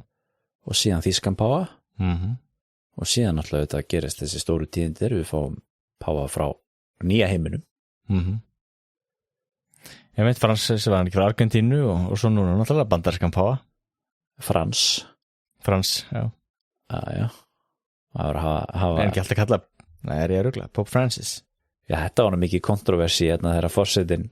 mannstu ekki því að þú kannski fóð fram hjá þér hann skrifaði Pope Francis og það var allt brjála. Hann á að heita Frans á íslensku. Já, rétt út á íslenskunni. Ég bara svo lítið að ég náttúrulega lesa allt saman náttúrulega bara ensku. Það er svona auðvitað að hugsa Pope Francis en jú, það er þetta Frans páfa á íslensku. Það er gott að benda á þetta. Herri, maður þarf að hafa þetta rétt. Erum við að fara að vera góðir hér í bili með páfadóminn? Já, en þetta er svo brjálaslega mikil saga við fórum nú bara svona stikla á stóru hérna en þetta var ágætis spjall það og svo endilega ykkur áhuga á og vill heyra ykkur meiri smáatriði, það var nú algjörlega að taka það fyrir við til dæmis tekið fyrir hérna Borgiapáan og svallið og hérna spillinguna í Vatikaninu. Einmitt. Það var náttúrulega að taka þetta það er nú ýmsar sögur sem voru skrifaði niður og lifa enn þann dag í dag. Einmitt, það er eins að taka þetta. Við hvetjum hlustundur til að hafa samband með málefni hér til að taka fyrir hér í hlaðvarpinu og ef að hlustundur hafa annað fram að færa þá má endilega hafa samband við okkur á suðurskoðun@gmail.com eða á Facebook. Suðurskoðun.com er vefsíða þáttarins, það er hægt að hlusta á hlaðvarpið og einnig er hægt að nálgast hlaðvarpið á öllum helstu hlaðvarpsveitum. Við þakkum það fyrir okkur hér í dag. Það ekki Ólafur minn? Jú. Og snúum aftur hér í næsta þætti af hlaðvarpinu Suðurskoðun. Verið sæl.